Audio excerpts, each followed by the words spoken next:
as the Northwest and the Southwest regions. But this problem that is affecting the country doesn't only affect the English-speaking regions of the country, and we are going to unveil it in the course of this program, talking of the Mboros that are also coming up with their own complaint and saying they are victims in this situation, which many people are already concerned. But then, to all those that are just joining us now, we are talking of Cameroon and the decentralization bill that has been adopted by the National Assembly. Laurencia Loom got details of a report that tells us more about this decentralization bill. Then we will be back in the studio. Let's take a listen.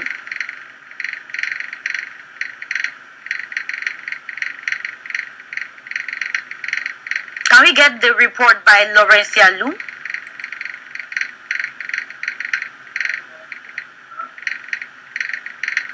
Since the onset of the Anglophone crisis that was sparked by a lawyers and teachers strike in October 2016, life has never been the same in Cameroon's two English-speaking regions. Insecurity has been on the rise since then, with many lives being lost on a daily basis. Fear has gripped a greater part of the population, most of whom have moved to neighboring regions to seek refuge from the violence that is ongoing in the Northwest and Southwest regions. Several calls have been made both locally and internationally for the government to find a lasting solution to the crisis that has displaced thousands from their homes.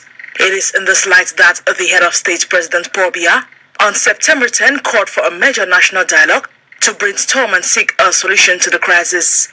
The major national dialogue that ran from September 30 to October 4, 2019 in its final report arrived at some major resolutions, amongst which was decentralization and local development. In arriving at this resolution, it was thought that a special status will be granted to the Northwest and Southwest regions. Nearly 2 months after the dialogue, there have been a lot of anticipation and speculation as to how the decentralization process will unfold and what kind of special status will be granted to the two English-speaking regions. Members of Parliament finally broke the suspense on Wednesday, December 18, when Cameroon's lawmakers passed a bill that will grant special status to the two crisis-hit Anglophone regions in an attempt to ease almost 3 years of violence. If finally approved by the Senate, the western areas where separatists are fighting government troops will be able to develop their own education and justice policies, among other things. Meanwhile, the draft law that seeks to render effective the decentralization process in Cameroon is currently under scrutiny at the Senate after the National Assembly on Wednesday adopted it, defended by the Minister of Decentralization and Local Government, George Elanga Obam. The bill was adopted at the end of a plenary sitting chaired by House Speaker Kawaye Yege Jibril. Some parliamentarians indicated that the adoption of the bill is historic and will favor the initiation of development from the base. The said draft law has on many occasions been criticized by some because of its Article 246 relating to indigenousness, notably as far as local elections are concerned.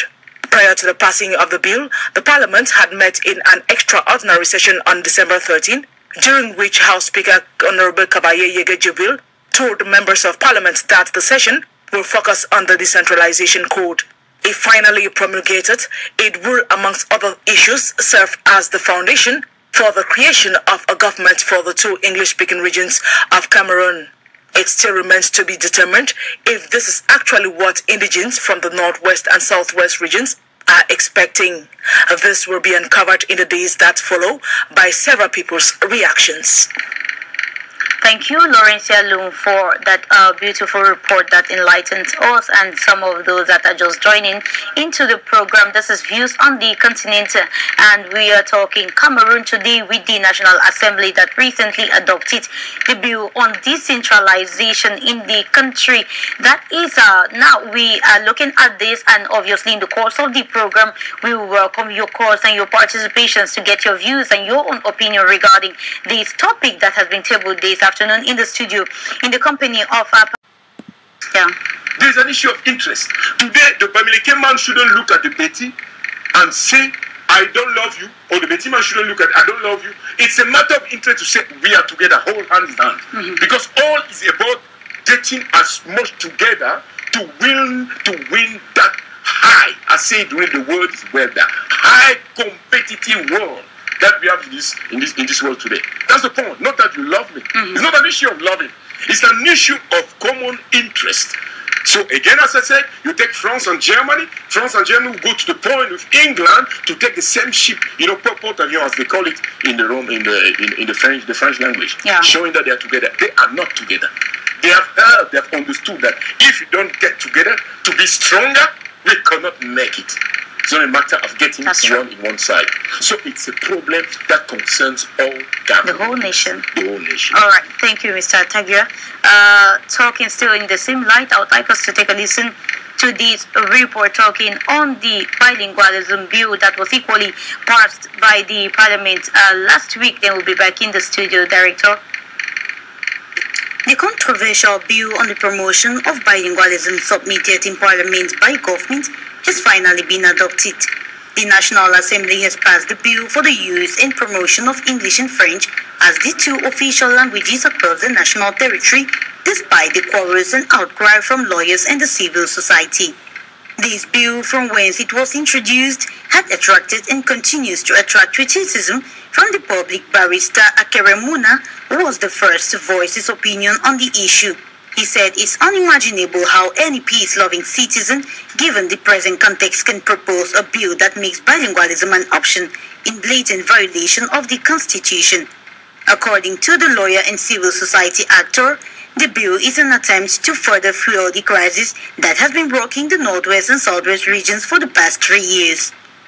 The bill, which had been on the table for lawmakers 2 weeks ago and even withdrawn for adjustment, was reintroduced and finally adopted on Tuesday with just slight changes, notably on Article 26 sub 2, which states court's decision shall be rendered in any of the official languages, depending on the choice of the litigant and the understanding of all present in the court. However, various lawyers' associations in the Northwest and Southwest regions have described the bill as an attempt to assimilate the English-speaking minority in the country, Cameroon. The Minister of Arts and Culture, Pierre Ismail Bidunkwat, on his part, said after the adoption that the bill is an outcome of one of the main resolutions of the major national dialogue and will help strengthen the country's bilingualism. In a country that is faced with crisis for over 3 years due to the same language problem, most analysts think this is no way to a way out.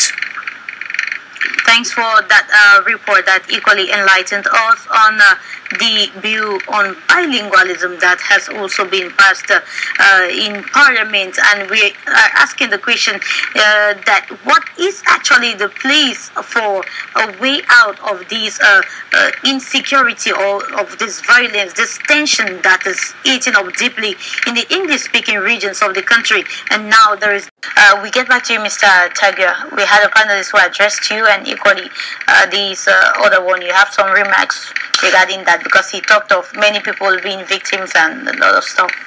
Yes, Rita. I'll go to the caller before last. I thank God for all the callers. I think they have made some wonderful remarks. But one thing, maybe I start by the last one by saying something. Also, we need to be aware that politics is not a matter of 1 + 1 = 2 all the time. We need to get down to the root of our problems. We are talking about the bilingualism bill today. Listen, Rita. Cameroonians didn't have to wait for any bill to get being bilingual. I know, for example, you speak French. And one thing I said in one plateau that I think that was maybe Equinox. I said Cameroonians are especially intelligent. Because even up to the villages, you rarely see one Cameroonian that cannot speak 2 languages. The white man will say he speaks 1 language and 1 dialect. That does not exist when you talk of intellectual and you go in the dictionary. There's nothing as such as dialect. It occupies the same area of the brain. Cameroonians are extremely intelligent. I have many friends, and we've been seeing it, many friends that when they go to these international communities issues, like police and all, Cameroonians always had. Myself, when I was still working with the government, before I resigned in 2007, in Israel, remember 32 countries, all that are not, please, Mr. Tagia, lead us, coming from 32 countries. Because French and English are one of the main because I try at least in the 2, you understand? without talking of my dialect. So listen, this is all, as I said. I want to come back to you and to the one before you to say, my friend, you see, you were very touched by saying, and you are praying. You said you are praying for Cameroon. I can encourage you to carry on. And don't be desperate in your prayer. I will tell you why. Cameroon is going through what is called travel. Believe me, Cameroon is going to come out what it is. I always say Cameroon is the most beautiful country in the world. I don't smile, I don't joke when I say it. It's the most beautiful country in the world, and that's why Satan had to design special weapons against Cameroon. You see now, Rita, we are the ones to understand what is behind. Every country where you have France behind, as a former colonialist, you have these problems. At the moment before the 2016, look at the rates Francophones were sending their children to go for Anglophone school. If you can remember, Rita, Francophonie was dying while the Commonwealth was taking over. It's not that I'm preferring any system or any other one, but in one part you have assimilation. You better be a Frenchman or you are not a. On the other side, you have one who can respect your culture. That's how is the approach of the Anglo-Saxon. You understand? So if we don't understand that route, we will not understand what Kagame recently said when students were getting out of an university. He said to them, you've got to be clever. When they come, they divide us to steal our resources. Now France take from Limbe. There's been going on exploitation of our petrol. Bakassi was coming, and they found a way to put us head to head. If we don't understand these things, and that's why we say Cameroonians need to get some wisdom and get to prayers. I understand we are one. If we don't understand that, we are going nowhere. And know that our real enemy is that one that is sucking our resources. I come back now to say, I said politics are not easy. Because also we can't do anything today. And I shared with Mr. Jamin again, forgive me to take this a good friend, to share with you. I said, friend, it is not a matter of loving France or not. It's just like Mr. Tshisekedi, when he made his first foreign visit, it was to Belgium. Not that he loves Belgium, but because he has to involve Belgium in all his foreign negotiations. That's how these things work. But we need to know our real enemy. Now, I will go back to what Elvis just said before. He said, we are in Cameroon like in desperate solutions. Listen, this is right. This is what really Elvis developed that very well. We are like putting up some desperate solutions. Let us sit down looking eyes to eyes. We are Cameroonians and get together to settle our issues. Because the Bible says, without vision, people perish. We need a vision and know that we are all together. There is no way one tribe, one people are going to stand. Because for me, when you people you talk of Anglophones, I say, who is Anglophone today? When you talk of Francophone, who is Francophone? Are you a French person? Tell me, Rita. Are you an English person? Try to get a visa to go to France. Try to get a visa to go to England. See how hard it is. And see all the hardness behind. You are a Cameroonian, we are Cameroonians. Now we have an heritage that comes from these two cultures. We should not leave these people who saw a special country in the world. We are only to Canada and Cameroon. And because they couldn't separate themselves, since Cameroon it was such a charming lady, they said, no, we needed to be there, two of us. Now, if you don't understand that beauty, we let them just separate us and they're killing